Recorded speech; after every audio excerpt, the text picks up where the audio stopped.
First story, by Sarah Johnson.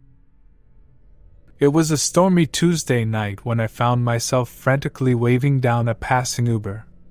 The rain poured down relentlessly as I climbed into the back seat. The faint smell of stale air freshened with a dash of vanilla-scented air freshener. My driver, a middle-aged man named Daniel, greeted me with a warm smile. The droplets clung to the window, casting eerie shadows outside. I fumbled with my phone, checking to make sure the address was correctly input. The destination was a friend's house on the outskirts of the city, but I had never ventured there this late. The roads, already unfamiliar, seemed even more so in the downpour. As we continued, the rain intensified, making the streetlights an eerie yellow blur in the darkness. My unease grew with every unfamiliar turn Daniel took. He had missed a few exits, and I'd noticed him muttering to himself. It was then I realized that something was very wrong. We were now in a desolate part of town, far from the city lights. My heart raced as I struggled to maintain my composure. The sound of the rain, once soothing, now felt oppressive. I texted my friend, letting her know my location, praying that she could help me if something went awry. As the car crawled down a narrow, poorly lit alley, a cold shiver ran down my spine. A figure, drenched in rain, suddenly appeared in front of the car. Daniel slammed on the brakes, and I watched in horror as the man began to approach, his face obscured by the pouring rain. I couldn't see his features, but something about his presence sent a chill through my body. Daniel rolled down the window slightly, the sound of raindrops hitting the roof growing louder. He asked the stranger if he needed a ride, and the man simply nodded. Daniel unlocked the doors, and the man got in the back seat next to me. I could see his clothes were torn and dirty, a stark contrast to the cleanliness of the interior. The atmosphere inside the car became tense as the stranger sat in silence. His cold, wet presence filled the air with a suffocating sense of dread.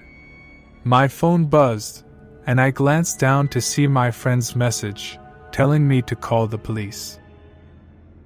As I dialed 911, the stranger began to mutter incomprehensibly, his voice a low, unnerving hum. He seemed to be swaying, lost in his own world, a world that I didn't want any part of. I reported the situation to the dispatcher, providing our location and the make of the car. The rain outside grew heavier, and the streetlights seemed to flicker. I could barely hear the dispatcher over the stranger's eerie mumbling, which now sounded like disjointed phrases and nonsensical gibberish. I glanced at Daniel, who was sweating profusely and appeared just as uneasy as I was. With the police on their way, the stranger suddenly leaned toward me, his face inches from mine. His eyes, wide and filled with an unfathomable darkness, bore into my soul. I couldn't move, I couldn't breathe. He whispered something in a guttural voice, a phrase that made no sense. Panic consumed me, and I pressed myself against the car door, desperately trying to put some distance between us. Just then, the flashing lights of a police car illuminated the alley. The stranger recoiled and scrambled out of the car, disappearing into the stormy night. The officers approached, asking us questions and taking my statement. They searched the area but found no trace of the mysterious man. Shaken and soaked to the bone, I finally reached my friend's house that night, grateful to be safe but forever haunted by the encounter.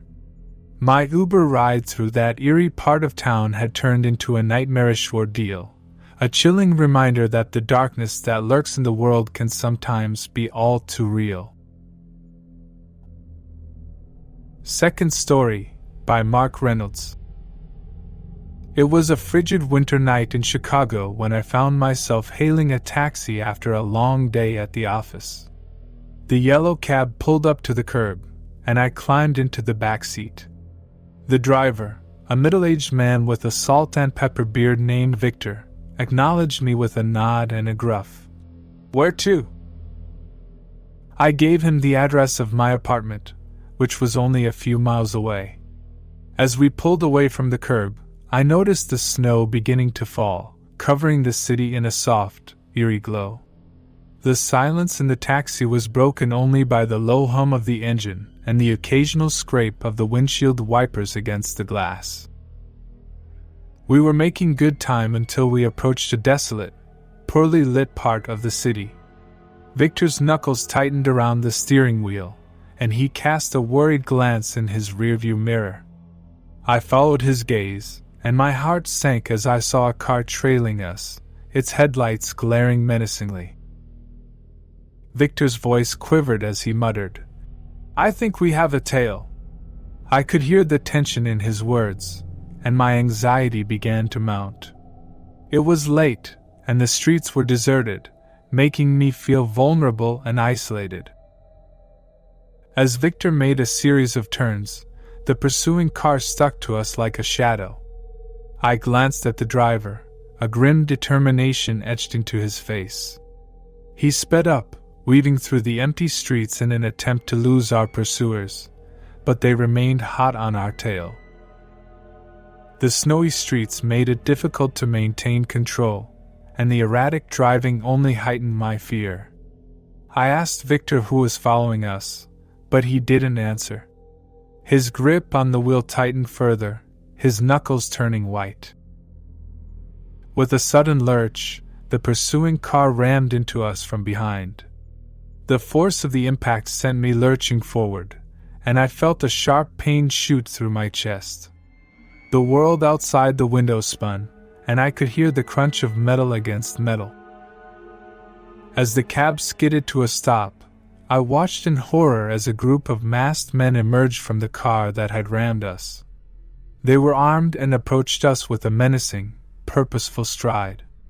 Victor's panicked gaze met mine, and he urgently whispered, "Hold on." He slammed his foot on the gas pedal, and the taxi shot forward. The men pursuing us scrambled to get back into their car, but we were already racing away. The pursuit intensified, and the snowy streets became a treacherous, high-speed battleground.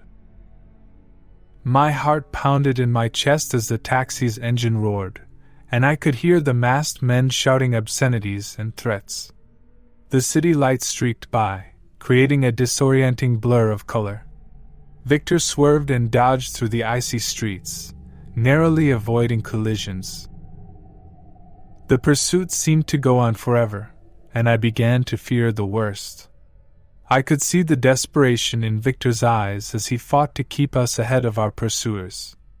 The masked men were relentless, and their determination was chilling. Finally, after what felt like an eternity, Victor managed to lose our pursuers in a maze of narrow, snow-covered alleys. He pulled over in a quiet, dimly lit street, and I could see the relief in his eyes as he gasped for breath. We had escaped, but the ordeal had left us both shaken. I paid Victor and thanked him for his quick thinking and bravery. As I walked to my apartment, I couldn't help but wonder about the sinister individuals who had pursued us that night. Who were they, and what had they wanted? It was a terrifying reminder that danger could lurk in the most unexpected places, even on a simple taxi ride through the city. Third Story, by Emily Turner. It was a crisp autumn evening in Portland when I started my late-night Uber shift. The city's streets were lined with fallen leaves, their colors illuminated by the soft glow of streetlights. I had been driving for Uber for a few months, and the job had its share of strange encounters, but nothing could have prepared me for what happened that night. My passenger's name was Alex, and he appeared at the designated pickup spot looking disheveled and distraught. His eyes were red, and he wore a tattered jacket that seemed out of place for the season. When he got into the car, I noticed that he was clutching a small, worn journal in his hands. "Where to?" I asked, trying to break the ice. "Anywhere but here," he mumbled, his voice trembling. His eyes darted around, as if he was being followed. I began to drive, the eerie atmosphere in the car growing with each passing mile. Alex stared out the window, lost in thought, his journal still clutched tightly. I glanced at it briefly and noticed that it was filled with scribbles and sketches, the pages filled with an unsettling mix of words and images. As we made our way through the dimly lit streets of Portland, I couldn't help but feel a growing sense of unease. Alex's nervous glances and muttered words were unsettling. I asked him if he was okay, but he didn't respond. Instead, he continued to stare out the window, his eyes wide with fear. Without warning, he suddenly asked me to pull over. We were in a quiet, isolated part of town, surrounded by trees and darkness. I complied, and he quickly exited the car, still clutching the journal. He mumbled something about needing to find something and promised he'd be back soon. As I watched him disappear into the shadows, I couldn't shake the feeling that something was terribly wrong. Minutes turned into an hour, and still, there was no sign of Alex.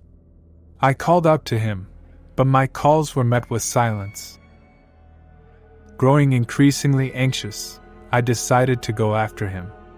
I grabbed my phone and a flashlight from the glove compartment and ventured into the dark forest. The trees loomed overhead, casting eerie, elongated shadows on the ground. The deeper I went, the more I realized that this was not a typical late-night Uber ride. I was alone in the woods, searching for a passenger who had vanished, and the wind whispered through the trees, carrying an unsettling, otherworldly sound. I finally stumbled upon Alex, his back hunched over as he frantically dug a hole in the ground with his bare hands. The journal was open beside him, its pages scattered. I asked him what he was doing, but his response sent a shiver down my spine. "I have to bury it," he said, his voice a mixture of fear and determination. "It can't get out." As he continued digging, I noticed a strange, unearthly sound coming from the journal. It was a low, guttural hum, and it seemed to be growing louder. The pages of the journal began to turn on their own, revealing horrifying, otherworldly drawings. I took a step back, my heart pounding. It was then that I realized that I was in over my head. This wasn't a situation for an Uber driver. It was something out of a nightmare. Suddenly, the ground beneath us began to shake, and the unearthly sound from the journal grew deafening. I grabbed Alex, pulling him away from the growing hole, and we fled through the dark forest. The trees seemed to close in around us, their branches reaching out like skeletal fingers. We finally reached the road, and I helped Alex into the car, still clutching the journal. I sped away from that nightmarish scene, the eerie sounds and the sense of impending doom fading behind us. Alex's breathing slowly returned to normal, and he seemed to regain his composure. He thanked me for my help and asked me to drop him off at a remote location far from the city. As I drove back to civilization, I couldn't shake the feeling that I had just witnessed something beyond explanation. That late-night Uber ride had turned into a surreal, otherworldly journey into the unknown, leaving me with more questions than answers and a sense of lingering dread that would haunt me for years to come. Fourth story, by Mike Anderson. I had just finished a late shift at a factory in Cleveland and hailed a taxi to take me home. The taxi arrived quickly, and the driver, a middle-aged woman named Lisa, greeted me with a warm smile. I told her my address, and we set off into the night. The streets were mostly deserted, with only the occasional streetlight illuminating the way. As we drove through an unfamiliar part of town, Lisa suddenly turned to me, her expression serious. She told me she had a shortcut that would save us time, but it would take us through a less traveled road. Reluctantly, I agreed. As we entered the dimly lit road, a sense of unease washed over me. I noticed that Lisa was driving slowly, her eyes darting around as if she was searching for something, or someone. Just then, I heard a soft, eerie sound, like the whisper of a ghost. Lisa's eyes widened, and she quickly turned off the engine. The darkness outside the car felt oppressive, and I strained to see what had caught her attention. A figure emerged from the shadows, a man in a long, dark coat. He walked toward the taxi with a sinister grace, and my heart raced as I realized that we were not alone on that desolate road. I could see that Lisa was terrified, and she whispered to me that we needed to be quiet and still. The man reached the car and peered inside, his face obscured by the shadows. He muttered something unintelligible, a string of words that sent chills down my spine. Lisa's knuckles turned white as she gripped the steering wheel, her eyes locked onto the stranger. Suddenly, the man stepped back and melted into the darkness. Lisa hesitated for a moment before starting the engine and speeding away from that eerie road. I asked her what had just happened, but she only shook her head, her hands trembling on the wheel. We finally arrived at my destination, and I paid Lisa, still shaken by the encounter. As I stepped out of the taxi, I couldn't help but wonder about the sinister figure we had encountered on that eerie, desolate road. It was a late-night taxi ride I would never forget, a chilling reminder that danger could be lurking around any corner. Fifth Story, by Emma Phillips. It was a moonless night in the backwoods of West Virginia, and I had just picked up my last Uber passenger for the evening. A man named Robert had requested a ride to a remote cabin deep in the woods. As we ventured further away from civilization, the trees seemed to close in around us, and the darkness outside the car was suffocating. Robert was unusually quiet during the drive, and his eyes flickered nervously as we navigated the winding, narrow roads. I could sense an uneasiness in him, but I brushed it off as the isolation of the location getting to him. We finally arrived at the cabin, a dilapidated structure that looked like it hadn't been inhabited for years. Robert thanked me and paid for the ride, but as he stepped out of the car, he suddenly hesitated. He turned to me, his voice trembling, and asked if I would wait for him to return. I agreed, and he disappeared into the darkness. The minutes turned into hours, and the eerie silence of the woods became deafening. I tried to call Robert, but there was no answer. I grew increasingly anxious, wondering what could be taking him so long. Suddenly, a series of dim, flickering lights appeared in the distance, like fireflies in the night. As they drew closer, I could see a group of people holding torches, their faces hidden by hooded robes. They moved in a slow, deliberate procession towards the cabin. I watched in horror as they surrounded the cabin and began chanting in an unknown language. The ritualistic, guttural sounds filled the air, sending shivers down my spine. The torchlight cast eerie, dancing shadows on the cabin's decaying walls. As the ritual continued, I realized that I had stumbled upon something far more sinister than I could have imagined. The chanting grew louder and more frenzied, and I feared for Robert's safety. I considered leaving, but the isolation of the woods made me hesitate. Just as I was about to make a decision, the cabin's door burst open, and Robert stumbled out, his face contorted with fear. The robed figure surrounded him, and I could see that he was in a state of sheer terror. They chanted louder, and I could see that they were performing a ritual that was beyond my comprehension. Desperation overwhelmed me, and I hit the gas, leaving the cabin behind in a cloud of dust. I called the authorities and reported what I had witnessed, but I had no idea if they would arrive in time to help Robert. As I drove away from that remote, unsettling location, I couldn't shake the feeling that I had been a witness to something dark and forbidden. It was a late-night Uber ride that had taken a chilling turn, leaving me with a sense of dread that would haunt me for years to come. Sixth Story, by John Smith. New Orleans, a city known for its vibrant culture and rich history, can also be a place of mystery and the supernatural. I experienced this firsthand during a late-night shift as a taxi driver. It was well past midnight when I picked up a passenger named Marie. She climbed into the back seat with an air of unease, her eyes wide with fear. Her voice quivered as she gave me an address in the French Quarter, and I could tell that something was deeply troubling her.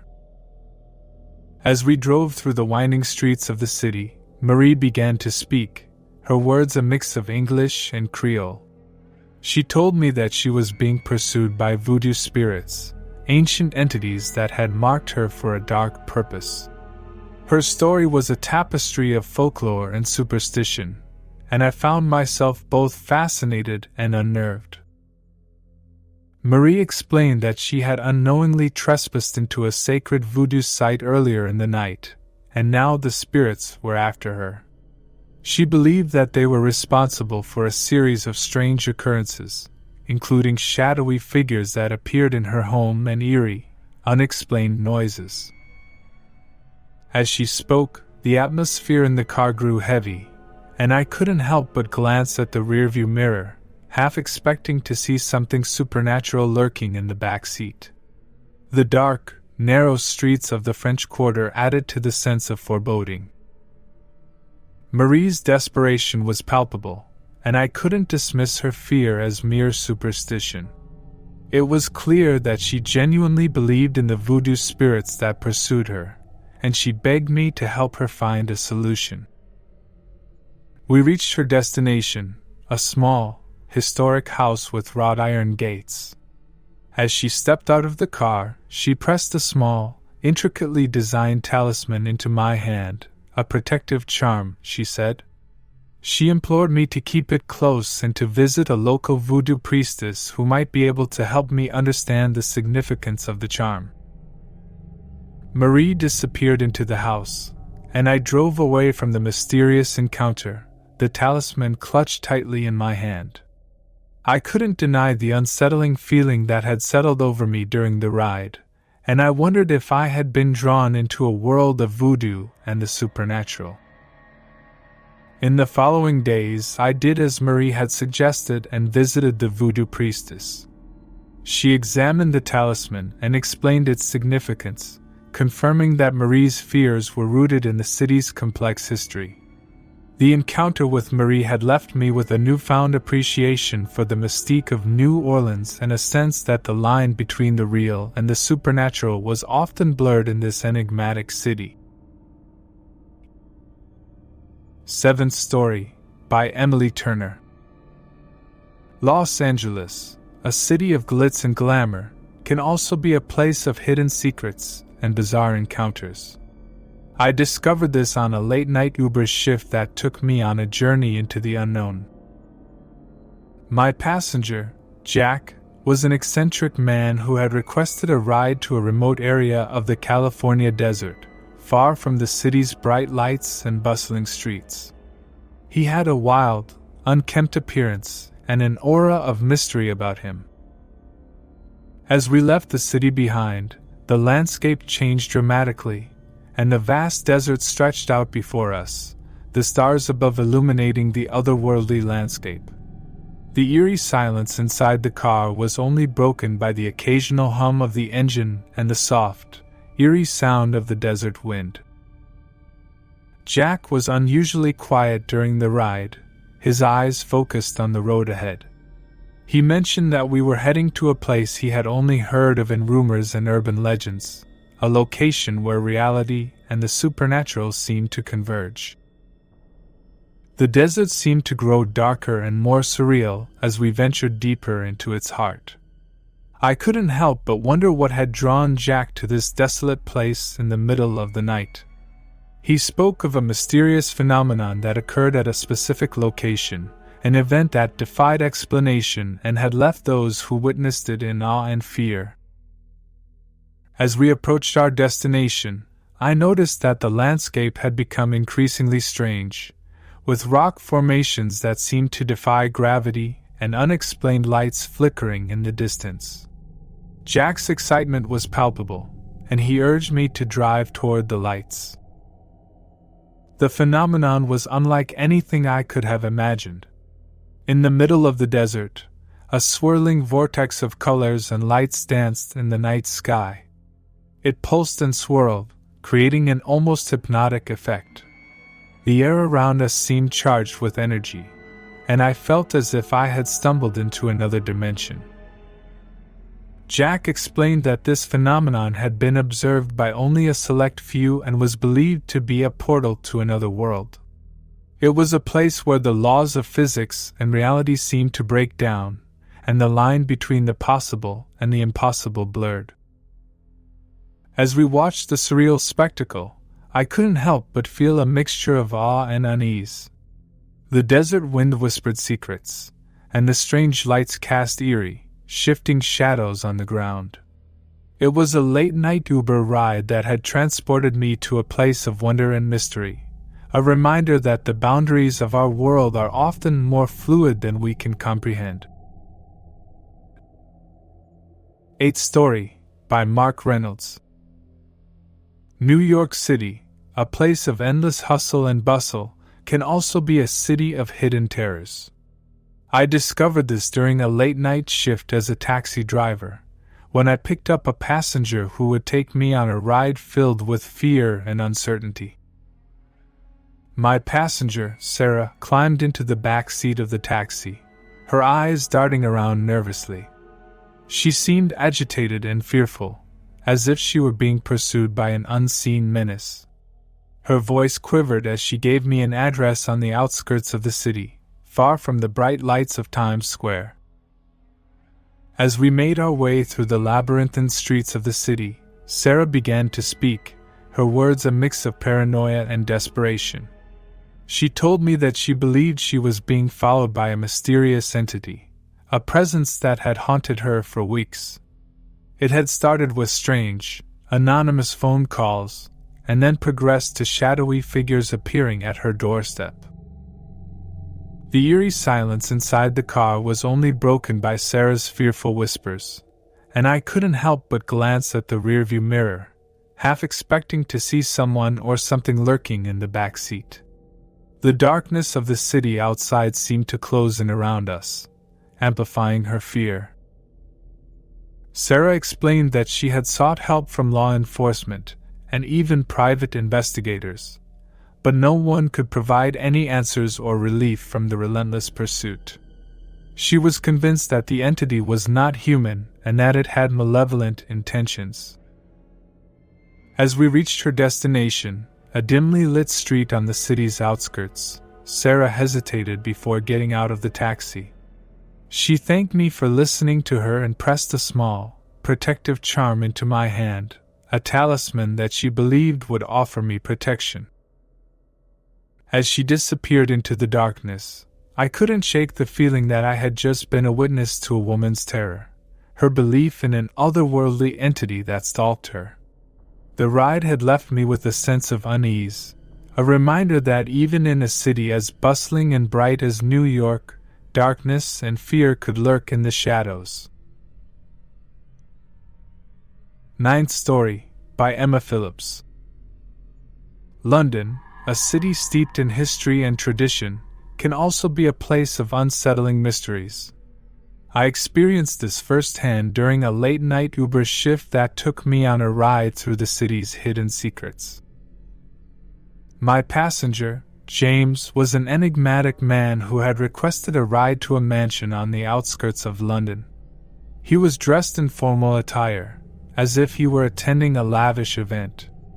As we left the city behind, the streets grew narrower and more isolated, and the mansion appeared as a dark silhouette against the night sky.